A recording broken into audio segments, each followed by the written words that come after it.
Bonjour à tous et bienvenue sur une petite vidéo qui va donc introduire le matandrier de l'Avent que je décide de mettre en place cette année. Voilà, je me sentais le besoin de faire une petite vidéo pour vous expliquer quelque chose avant de commencer le matandrier. Bon, vous pouvez voir que vous voyez pas mon setup, mais c'est pas la grande qualité. Il peut y avoir des ombres comme ça, donc j'espère que ce sera bien pour les corrections. Je vais essayer de faire au mieux. Euh, mais voilà, je voulais un peu parler de ça. Donc, faut savoir que bah, mon inspiration, c'est un, un autre calendrier de l'Avent, enfin d'exercices, quoi, des petits défis de Noël que j'ai trouvé sur le serveur du professeur de maths Olgen, les maths en finesse sur YouTube. Vraiment très bon professeur de maths que vous connaissez sans doute. Euh, et j'ai trouvé cette initiative super sympa parce que elle permettait en quelque sorte bah, de retrouver un peu le jeu de faire des maths qui a en prépa bah justement la métaphore que je donnais qui est peut-être pas très bonne mais à vous d'en juger, c'est que bah on nous gave un peu de travail, que ce soit en maths ou ailleurs. Et personnellement je suis un élève en première année en école d'ingénieur et je retrouve un petit peu ce goût en fait, enfin cette envie de faire des maths. Et donc c'est pour ça que je parle de gaver, parce que je pense que du coup en prépa on peut jamais avoir faim entre guillemets, donc avoir envie de faire des maths. Et que bah là comme on fait toujours des maths mais on fait des choses différentes, etc., bah je peux re-avoir l'envie qui réapparaît naturellement en quelque sorte. Et bon du coup ça marchera pas quoi qu'il en soit en prépa, mais c'était peut-être pour présenter une approche un peu plus ludique, en tout cas plus intentionnelle. Et je pense que bah il y a là un point clé dans le matandrier de l'avant, c'est-à-dire que si vous le voyez comme un TD, bah je pense pas que ça va être aussi fun, et qu'il faut plus que vous le voyez comme des petits casse-têtes, des petits défis. Euh, sur lesquels vous attaquez, ouais. Et alors, faut savoir que c'est pas des casse-têtes au sens où c'est des problèmes irrésolubles, enfin très compliqués. J'ai essayé de faire en sorte justement que le calendrier soit fait pour tous, enfin pour tous les niveaux, on va dire. Mais il y a quand même une certaine montée en difficulté, évidemment, parce que les premiers exercices, ça va être plus de l'application des choses un peu classiques. Et ensuite, bah, va falloir essayer de mettre à l'épreuve non seulement bah, tous vos outils que normalement vous avez appris sur les séries numériques. Donc ça, je pense que j'ai fait un assez bon travail, c'est-à-dire que les outils classiques apparaissent à un moment ou un autre. Euh, mais aussi bah, permettre de présenter des problèmes qui peuvent être un petit peu effrayants. Certaines fois, j'ai fait comment dire, des séries numériques dont le terme général est volontairement un peu moche, ou même voire très moche pour certains. Euh, mais en fait, ça va être pour essayer aussi de démystifier les problèmes. Parce que, par exemple, bah là, je me base uniquement sur mon expérience personnelle, mais je sais que c'est quelque chose qui pouvait me déstabiliser complètement. Un exercice qui est pas forcément très dur, mais bah, qui est très moche ou qui me parle pas, quoi. Euh, Ça me fait peur, et j'ai un peu un blocage directement où je me dis que je vais pas pouvoir résoudre cet exercice. Alors qu'en fait, c'est pas le cas. Et je pense que c'est du coup une bonne chose de s'y attaquer. Et en plus, les problèmes que j'ai faits vont vous permettre, je pense, de développer votre réponse à l'adversité. Voilà, de cette manière-là. Euh, et aussi par les indications. J'ai essayé de pas donner des indications qui soient forcément directement d'ordre mathématique, c'est-à-dire appliquer tel théorème ou quoi, mais d'essayer un petit peu de vous faire réfléchir. Alors il n'y en a pas sur tous les exercices évidemment, parce qu'il y en a certains qui, j'ai l'impression, demandent pas ou moins d'indications.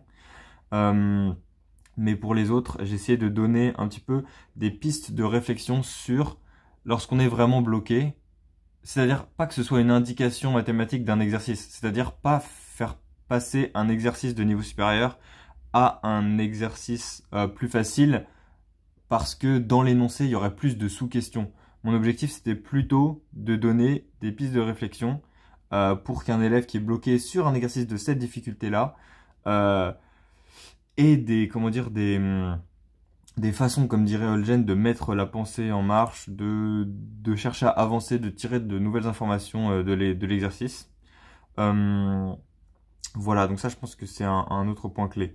Pour parler maintenant plus du calendrier, donc effectivement, sa difficulté est progressive, mais pas, donc comme je dis dans mon petit explicatif, pas strictement croissante, bah, pour que chacun puisse continuer à suivre le calendrier à un peu plus de temps et, et travailler plus les points que lui veut travailler. Euh, Ensuite, il y a aussi que bah, il peut aussi, tout le monde peut s'intéresser à n'importe quel exercice, mais justement, vous n'êtes pas obligé de les finir, de les résoudre à tout prix, de ne jamais regarder les indications, ou enfin même si vous regardez les indications, je ne sais pas si vous serez capable de les terminer ou pas. Là, pour le coup, c'est la première fois que je fais ça, donc ce sera pas forcément euh, totalement bien calibré, mais je pense que c'est important aussi, enfin, en tout cas, ça peut être une bonne chose de juste les regarder et essayer d'avoir quelques idées, de franchir l'étape 1. Après, c'est des exercices peut-être à plusieurs difficultés. Peut-être qu'il y a une étape 1 à faire et que là, vous savez que c'est dans cette direction-là qu'on doit partir, mais qu'ensuite, il reste encore des choses à faire. Euh, voilà sur le niveau progressif des exercices, donc qui est pas strictement progressif, c'est un peu parsemé. Et effectivement, sur la fin, peut-être qu'il y a pas mal d'exercices plus difficiles. Euh, Moi-même, j'ai corrigé les exercices et sur certains, bah, j'ai mis du temps à trouver une solution, à réfléchir. J'ai fait pas mal de fautes d'inattention sur certains exercices, ça arrive à tout le monde, mais ce qui fait que ça peut vous faire perdre pas mal de temps. Et ce que je voulais dire, c'est donc quoi? Euh, oui, bah, que les exercices de la fin sont peut-être pas mal plus durs et que j'ai du mal à évaluer à quel point ils sont durs pour un élève de prépa, sachant que j'ai pas eu l'impression d'avoir un niveau rocambolesque, mais que j'étais quand même en MP étoile et que j'ai intégré une bonne école, donc peut-être que ça s'adresse pas à tout le monde. Moi, je pense quand même que vous pouvez les regarder et pourquoi pas les faire en groupe si vraiment c'est quelque chose qui vous résiste. Alors peut-être que travailler en groupe vous permettra de sortir des idées et qu'en plus ce sera fun. Ah oui, la dernière chose que je voulais dire donc, c'est que vous n'êtes pas du tout obligé de faire un exercice par jour ou de l'écrire au fond de la salle sur le tableau. Euh, Vous le faites si ça vous amuse, mais je prétends pas que ces exercices vont forcément vous prendre moins de 5 minutes. Justement, j'avais envie de proposer des exercices bah, qui ne vont pas vous ennuyer au bout de quelques jours et donc, enfin, même si les premiers jours donc commencent voilà, à vitesse normale, quoi qu'il y aura peut-être des questions bonus, peut-être que je rajouterai.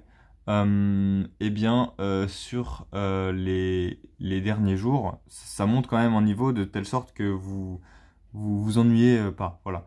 Mais vous n'êtes pas du tout obligé de les faire d'affilée, notamment vous serez en vacances, donc profitez de vos vacances. Je vous souhaite surtout de vous reposer et de vous ressourcer avant de reprendre la prépa vers les concours. Mais ce que je pense aussi, c'est que bah voilà, vous pouvez garder ces exercices comme une petite banque d'exercices sur les séries numériques. Du coup, il faut savoir que oui, c'est des exercices exotiques, etc. Pardon, oula, ça s'adaptera pas forcément à vos révisions, à vous de juger, à vous d'en fait, comme je disais, bah, d'utiliser cet outil euh, à la fin que vous décidez et du coup d'en tirer le meilleur parti. Mais voilà, vous n'êtes pas obligé de tous les faire pendant le mois de décembre. Peut-être les garder pour plus tard, pour avoir le temps de plus y penser. Aussi, notamment, le fait de mettre un exercice par jour, ça a un défaut. Et je pense que je posterai les corrections à la fin de chaque jour pour les personnes qui ont fait l'exercice durant cette journée-là. Mais ça me gêne un peu parce que le défaut, c'est qu'on ne peut pas.